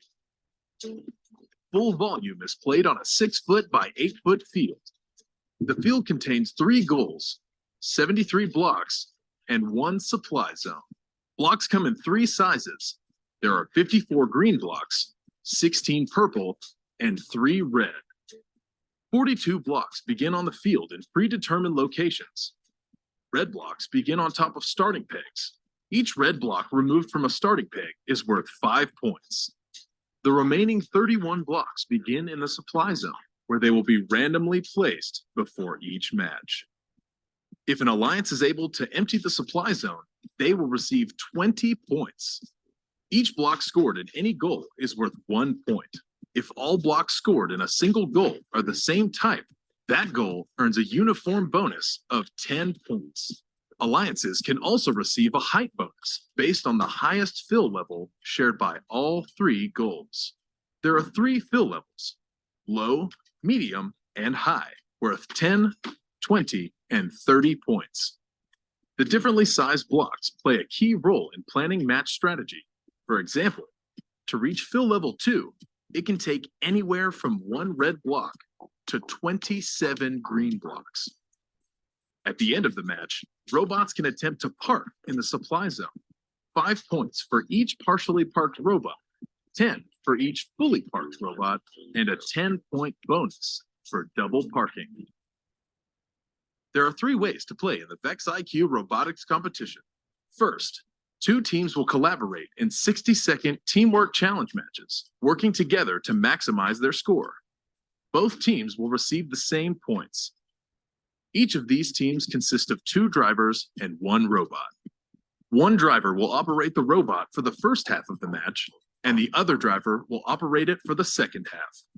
Second, each team will have the opportunity to play driving skills challenge matches. In these matches, teams will have 60 seconds of driver-controlled time to score as many points as possible. Third, each team will also have the opportunity to play autonomous coding skills challenge matches, in which they have 60 seconds of autonomous robot operation to score points. No drivers allowed. The scores from driving and autonomous coding skills challenges will be combined to determine a robot skills challenge champion. For official game rules and robot requirements for full volume, please see the VexIQ Robotics Competition Game Manual found at roboticseducation.org and vexiq.com. To register a team, find events near you, or ask a question on the official Q&A, please visit Robot Events. Welcome. Okay, so that is a summary of the challenge this year. I would highly recommend you share that with your students because they'll want to watch it probably several times, in addition to going through the game manual to get ideas and start strategizing on how they can score as many points as possible. We're going to break this down a little bit. The driver station, so the drivers all stand on the long side of the field, facing the audience. So fields will be set up so that the supply zone is closer to the driver station. And then the drivers will stand here. You have goal 1, 2, and 3 in the corners, and then you can the robots will start on the opposite side of the driver station. And so the a portion of the robot has to be touching this. You can see this green line that's going along the back end. The robot has to start somewhere along that. So it'll be up to the students where they want to place their robot, but it will have to start somewhere on that back wall. And so they might have to work with their alliance partner to decide where they want to start, but they will have that option anywhere on that back wall. Well, we're going to break down the scoring. As you heard in the video, each block scored in a goal is 1 point. So regardless of which block it is, it could be any of the 3, but every single block that is inside the scoring zone or the scoring goal is 1 point. The block cannot be contacting any robot. It has to be at least partially contained within that infinite vertical projection of the outside surface of a goal. So in other words, if you were to take a piece of paper and extend that goal upward, would it be touching the game element?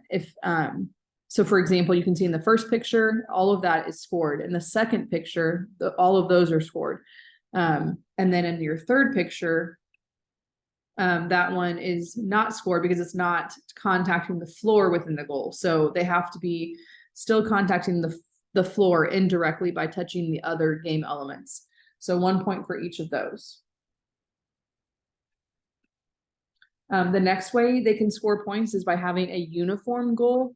So they get an extra 10 points for having uniform. Uniform meaning every game element in that bin is the exact same game element. So you can see in the first one, you have all the purple, so that's uniform. The second one is not uniform because you have 1 green and 1 purple. At least 2 blocks have to be in that goal. So you can't have 1 red one and say, oh, it's uniform, they're all the same. It has to have at least 2 game elements inside and they have to be the same. You do get a height bonus. So you saw that there were 3 different height bonuses.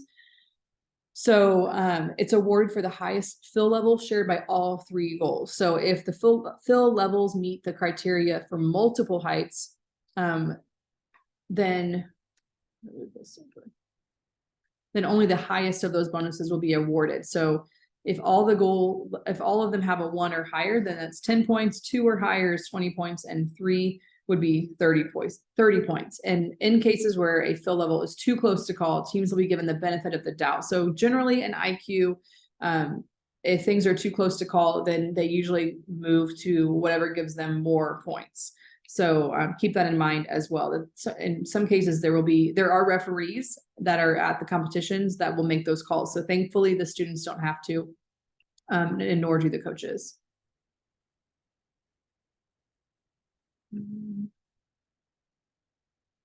It's not. I think my presentation got tired because it doesn't want to advance. While I'm waiting for that to load, I will say that in a competition, parents and coaches cannot yell out what to do or how to do it. Based on the student-centered policy, it has to be the students that are doing all of the deciding and all of the strategy. So coaches and parents cannot shout out orders to them while they are competing in their matches. So keep that in mind. Here is another example for the fill level. So in this case, we have the most common would be the fill level 2. And so that would be the 20 points.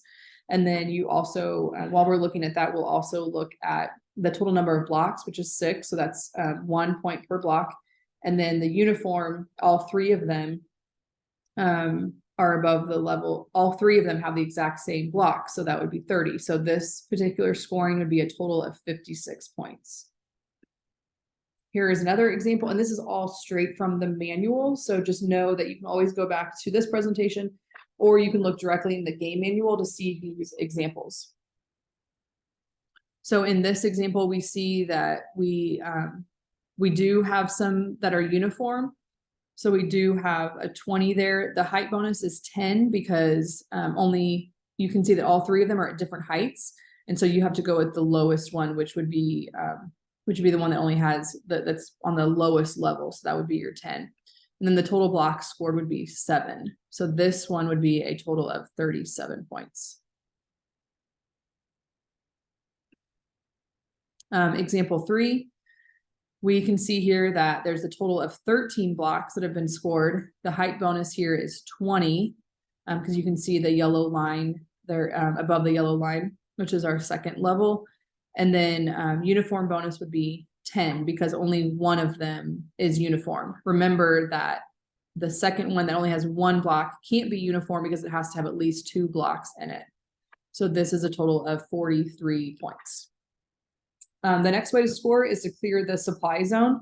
So you have all of those game elements that have been randomly put into that zone, and they have to clear all of those out. Clearing all of those out gives them 20 points.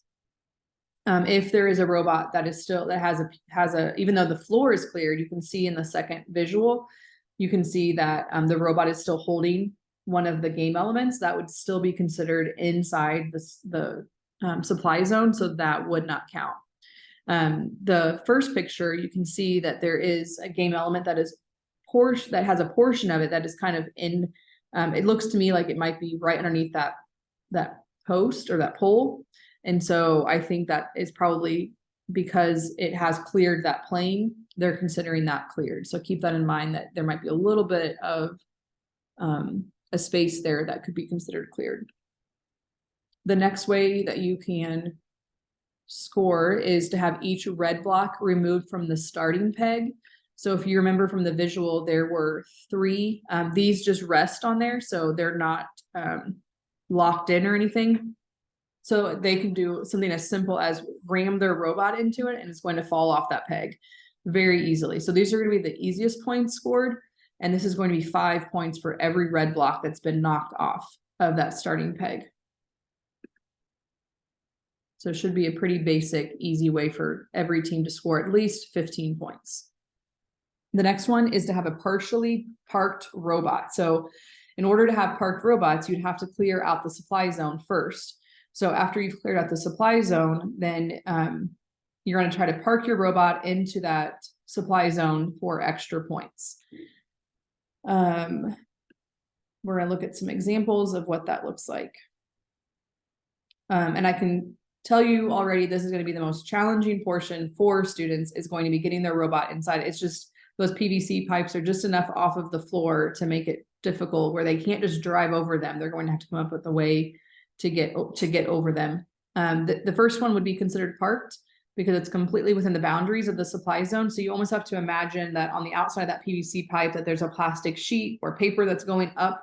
And so as long as it's not breaking that plane, then it would be considered parked. The one on the right would be an example of how it's not parked because it is hanging over the field just slightly. So that would not count. Here's some more examples. Partially parked, so it is inside. So it would get some points for that. And then the next picture shows both robots inside, and that would be double parked, which would be the most points possible for that end game component. As far as the rules for your robot, the robot can only have 1 brain and a max of 6 motors. It must represent the team's skill level. So this is where the judges come into play, where they might ask questions. And if the students can't answer the questions about the robot, then it's going to raise some concern and question that maybe the students did not build the robot. In that case, they would do further investigation. And if they discover that the students did not build it, then they could be disqualified because it would show that there were adults involved more than what they should have been. It has to be VEX parts only. It has to have updated firmware, which with Gen 2 is much easier because there are automatic updates that are pushed out. The size rules, it must fit within 11 by 20 by 15 in the starting position. And if you see in the picture there, that highlighted portion is that measurement. So that's a great way to kind of gauge to see very quickly and easily if the robot fits within the size constraints. They can, of course, use a tape measure, a ruler, but you can also just quickly put it into that space to find out if it qualifies or not. I did link the inspection sheet at the bottom. So if you click on that link, you will see, this is what I recommend and you share it with your students because it is the exact same for every single VEX robotics team in the entire world. And this is what they're going to see when they go to a competition, and the volunteers are going to go through and they're going to ask all of these questions, or they are going to measure and they're going to check off all of these. And then you can see at the bottom that the team has to verify that they read and understand the manual, and that they understand the code of conduct and the student-centered policy. So both of those items can be found on the REC website. I would recommend them reviewing those to make sure that they can put their initials there and say, yes, I did review that and I do agree with it. And then the judge or the volunteer will circle pass, and then they will sign, and they will have one of the team members sign. And then also the coach is required to sign. So that is what the inspection sheet looks like. And then when it comes to building, VEX Robotics has started these really amazing STEM labs. They here's the breakdown of how to get there on their website. But I wish I would have had this when I was coaching, because it would have been a great way to introduce the challenge each year. But they basically have 4 lessons, and it starts with building the HeroBot, and then driving, and then programming, and then sensors. So I still don't know a lot about sensors. And so I would have leaned very heavily on these lessons because I was limited on what I understood about sensors. I could have just followed these 4 lesson plans that would have helped me tremendously. So here are your 4 lessons. They're really easy to follow. If you are a VEX Go teacher, then you are familiar with how these are laid out. But here's that video we just watched. So you can see that the very first lesson starts off with showing your students this video. And then as you proceed to the next screen, it's going to give you another video on tips and tricks for building Byte. And then it's going to have a video on driving, and it's going to have little mini quizzes along the way. So this is a great way to introduce the new challenge to your students by utilizing these STEM lab units. Competitions, we talked about sign up for competitions right now. Most teams, I would say, do an average of 2 to 4 competitions throughout the season. As scary as it may seem, just do it. You will be so glad you did. You will be scared in the moment. You will feel stressed and overwhelmed. I'm not going to sugarcoat it, but you will be glad you did it, and you'll be wanting to go back for more by the time you're done. And the number one advice that coaches will share with new coaches is to go to more than one competition, because you really can't get a sense for how things work until you've been there more than once. Here is a video on how to sign up for a competition. So you can use that video link to kind of review. That's through the Robot Events website. It's what I showed you in the beginning on how to filter it to find events near you. And that is a video you can follow. I will say our videos for both team registration and for competition registration are a little outdated. We were just discussing internally, we need to update those videos. So I apologize that they are not current with the website, but just know we will be updating those as soon as possible. But if you have any questions, don't hesitate to reach out. We already looked at an example of a competition, so I'm not going to go into that link, but it is there for you. Some ways that you can get help. Obviously, the REC Foundation, so that website is there for you. That is, we went over that already as far as who manages the registrations. You have the VEX or VEX IQ Forum or Facebook Coaches Corner. Those are great places to go as well. Our resources on our website, a neighboring school, either a rookie or a veteran. So maybe you're going to work with another school and you're going to be new together, or maybe you're going to find a neighboring school that is a veteran. You can always use that robot map to find another school, or you can also reach out to us and we can help find a school in your area to get you connected to. Team registration, competitions, journal questions, that's your Randy Decker, Emily Burning from REC Foundation.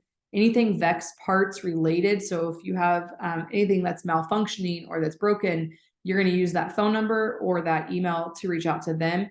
Because if you are a grant recipient and we ordered your equipment, then you can include us on that email as well, because we might have your order number since we're the ones who purchased it for you. Anything about your grant or anything about coaching, that's going to be us.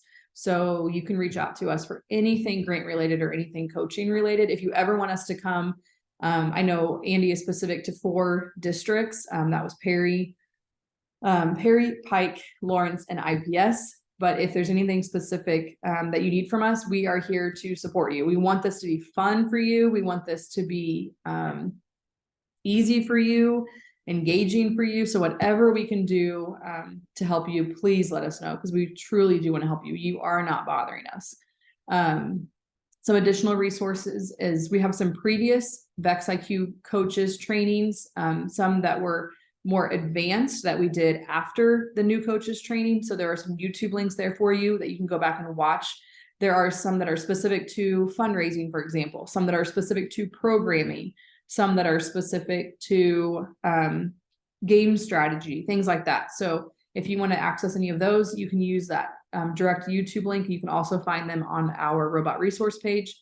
If you want to complete the educator certification, so this is an online course that goes through VEX.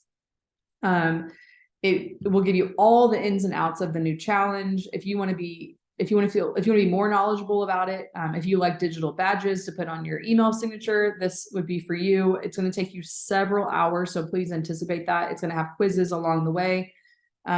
Once you complete that certification, then you will have access to more professional development resources. So if that's something that interests you, there is a link for it there. The VEX STEM labs, which I just showed you an example of, can be found at that website.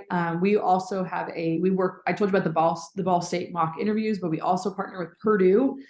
They have a college VEX team. They are absolutely fabulous. They have a coding help hotline. So think of like a homework help. Rose Holman, I think, has a homework hotline. This works in a very similar way, but it is specific to robots and coding.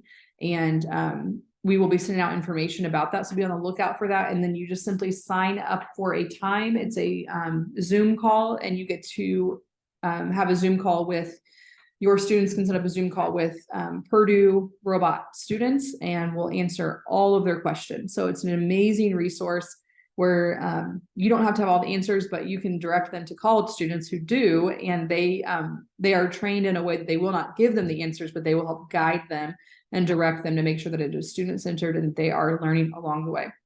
So it's an incredible resource that you definitely want to take advantage of. It's completely free, easy to access. You just do an online scheduling system, and then we'll follow up with a link to join that call, and then you can just utilize it during your robotics practice. A few more here, and I'm going to try to get you guys out early because I know you're all tired from teaching today.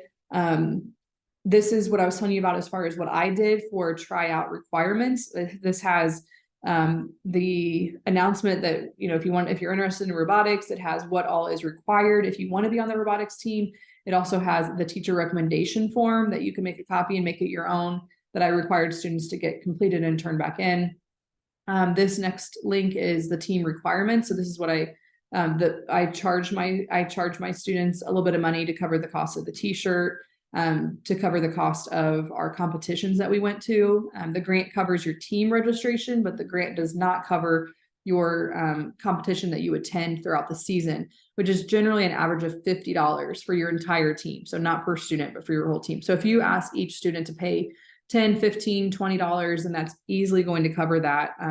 I personally charged mine $50, but that's because we had a lot more to sustain our program. And honestly, the parents did not shy away from paying it. So we charged a little bit more just because we needed the money because we went to a lot more competitions. And then here is a beginning of the year presentation that you can make a copy and make it your own. So this has not been updated for this year's challenge, but you can see that you can make a copy of this, and then all of these are hyperlinked, so you can have the layout of the expectations for your program. You can go over different roles that are on that team, the structure of every meeting, how they should do their notebooks, any upcoming competitions. And then it has tons of resources. And like I said, everything is hyperlinked. Tons of resources here that students can access. So you can, by all means, use this, make a copy of it, and then make it your own. Just keep in mind that I have not had a chance to update it for this year's challenge, but you could easily just swap out those visuals if you needed to. Parent presentation. Every year I would have a quick parent meeting. It'd be 30 minutes, but I would use the presentation to explain to my parents of my robotics students what I'm expecting of their students so they could be on board. And then I would also present the challenge to them so that they can understand what their students were doing, because 99% of parents think their students are participating in BattleBots. And so by having the parent meeting and explaining the game and explaining what is appropriate and what is not appropriate at a competition was just being proactive and allowing my students to be more successful, because then their parents were understanding what their role was. We will also be hosting a parent webinar through our foundation coming up next month. I want to say we have it scheduled for mid-October. I'm saying next month because tomorrow is September. In October, we'll have a parent webinar. So we will push that out to all of our coaches and encourage you to send your parents to that webinar. And then we can help them understand everything as well. And then lastly, if you are trying to raise money for your team, then here's a sample sponsor request letter. I would always also share my parent presentation if any of my parents were in careers and STEM careers, or had any worked for any companies or owned any companies that would be interested in sponsoring us. Then we would put their logo on our t-shirt and on our banner, and then their donation would go directly to helping our students as far as whether it be t-shirts or going to competitions, things like that. So there's an example of that. If you have companies in your neighborhood, it's really easy presentation to go to them and say, these are your future employees, and we challenge you to invest in your future employees. So it's a great way to raise funds for your program as well. So your next steps from this training is to start recruiting students. You need to have a minimum of 2 students on your team. If you are a grant recipient, you're going to complete those student and teacher pre-surveys that we're going to send in a follow-up email. You're going to register your team, which a lot of you have already done, which I really appreciate. That helps us so much because we're paying for all those registrations. So if you are a grant recipient, we really need you to get your team registered so that we can get your registration paid for. Please keep in mind that it will show pending for quite a while. Because of the process of us having to use a purchase order to pay for them. So don't panic if it shows pending payment for a while. It just means that we're doing everything on the back end for you. There's a registration tutorial, but as I noted, it is a little bit out of date. So just keep that in mind. And if you have any questions, don't hesitate to reach out. Register for a competition. There's that link again. Include the logo on any of your shirts. There's that link again. We're getting so close. Last slide, you guys. Here is my email and Andy's email. So if you need anything at all, I cannot stress that enough. You are not bothering us. So please, please, please make sure that you email us and ask so that we can make your life as easy as possible. Because truly, I believe with all my heart that you are going to have so much fun doing this. So whatever we can do to make sure and maintain that fun for you, that's what we want to do. I feel like I've talked so incredibly fast. So if you are good, then we thank you for being a part of Indiana Robotics and wish you all the best this year, and you are free to go. If you have any questions at all, then you can feel free to stick around, and I have the next 6 minutes to answer those questions for you.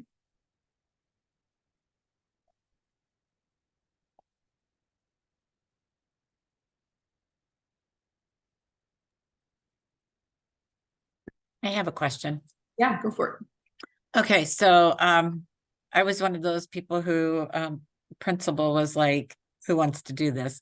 Yep. So I was told that this was going to be about 25 hours. Can you tell me? It doesn't sound like it's going to be like 25 hours of my time. About how long? 20. Well, where's the 25, like 25 hours for the school year for the? Yeah, for the school year. So like, that's like the time invested. So I'm looking at, so you're telling me that like one competition is like from 8 to about 3? Yeah, I'd say most of them run about like on a Saturday for most that I'd say, yeah, usually 8 to 3-ish. So then about average, what do you say you invest in time wise? I would always do a 2-hour practice a week. So that was, Okay. you could do less if you could start with 1 hour and build up if you wanted to. You could start with, anything, honestly. But I think it's really important to have that consistency and meet on a weekly basis, if at all possible. If it's not possible, then it's not possible. You make the Right. best out of what you have. But I'd say generally it's best to do 2 hours once a week. And then your competition, for the grant, you're required to do one. So 8 to 3-ish, one Saturday out of the whole school year. If you can get to a second one, that would be amazing. And it would only benefit you and your students. So then I would say another Saturday, 8 to 3-ish. That'd be it. And it would run from now until the end of February. So the last competition, or I should say mid-March, because the very last competition in Indiana will be, I want to say like March 12th. I'm not sure if that's a Saturday, but the second Saturday of March would be the last weekend for competitions. And then from there, then the state championship is March 23rd.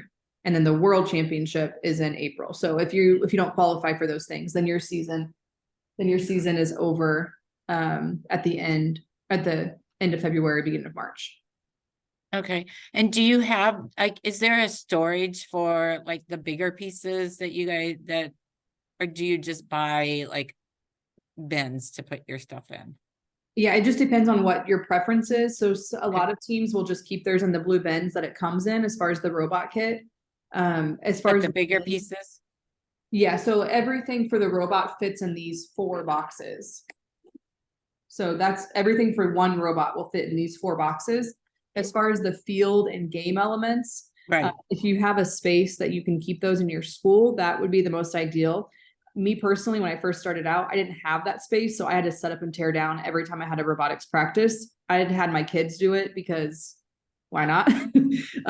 And so we would take some of the game elements off and put those, and you can put them in a cardboard box, you can put them in a bin, whatever your preference is. And then we would just lift the field up and down and just slide it against the wall somewhere, like in a closet or wherever we could find room. So it just really depends on the school and what your storage options are. Okay. All right. Thank you so much. Yeah, no problem. Whatever I can do to help around, along the season, just let me know. I'm glad to help. Okay. Thank you so much. Yeah, no problem. Hi, I have a question also. So we've got a lot of students at our school that are very interested, more than what I think is going to be like one team. Yeah. One of the former students, he's in high school now, he goes to Heritage, he does robotics there. Yep. But he had a first generation VexIQ kit Mhm. here. So I believe our school was a grant recipient, so we're going to be also getting a Gen 2, is that correct? Yes. And I Okay, believe, and will we Brian, be you able to guys use? are you Turning Point? Yes. Yeah, I think you guys are doing both elementary and middle school. Yep. So I Okay, did. so I was on the that's training on. Yeah, Yep. I was on the training last Thursday. We did get our VexGo equipment, so I went ahead and went over the training again and did the tadpole in the first robot thing. So, Yep. but I just wanted to make sure we would be good with using both the Generation 1 and the Generation 2 if we wanted to do Yeah. 2 teams. Yeah, And just keep in mind the Hero Bot direction. The Hero Bot for this challenge is only Gen 2. So will there be like pre-builds that will say Generation 1 only? yes, on that link for the robot builds that I showed you, it's on the Vex Robotics website. You can also go back to this presentation to access it. I'm gonna go. I just realized I could stop sharing the screen.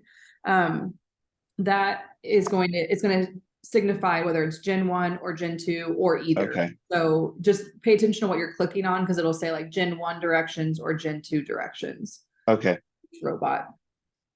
Okay. And do we have do you know a time frame of when we'll be getting the other competition kit, or It should be soon. I specifically needed to hear back from you because before I sent you enough for 2, I wanted to make sure you were starting 2 teams because yes, you had all 3. So Vex Go, which is what you already got, that's for during the school day.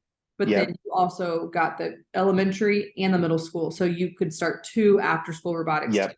It's the exact same equipment. So before I purchased 2 Okay. robot kits, I wanted to make sure you guys were good with that, but it sounds like you are. Yes. Okay. So, So- we'll be able to, so we'll be getting 2 kits from you, and then we'll also have the generation 1 too. Yep. So if we needed to have a third team, or if we needed the equipment for a third team, we could use Yeah. that Gen 1. Exactly. Awesome. Awesome. But as far as space, because technically the grant does come with the field and game elements, but I wasn't sure with yours, like, would it be better off to just send you 1 field, 1 set of game elements, 2 robots? Or would it benefit you more to have 2 of everything? We don't have a lot of space at the school. Like, all the classrooms are filled, and there's Right. I'm struggling to figure out where to put the Vexgo equipment. Sure. So probably 2 robots in 1 field Got it. would probably Okay. be best for Then us. I will get that order placed as soon as possible, and it shouldn't be more than a week or 2 before you receive it. Okay. Sounds good. Okay, perfect. That's all I need. Thank you. I Okay. appreciate it. Yeah, no problem. Any other questions I can answer before we sign off?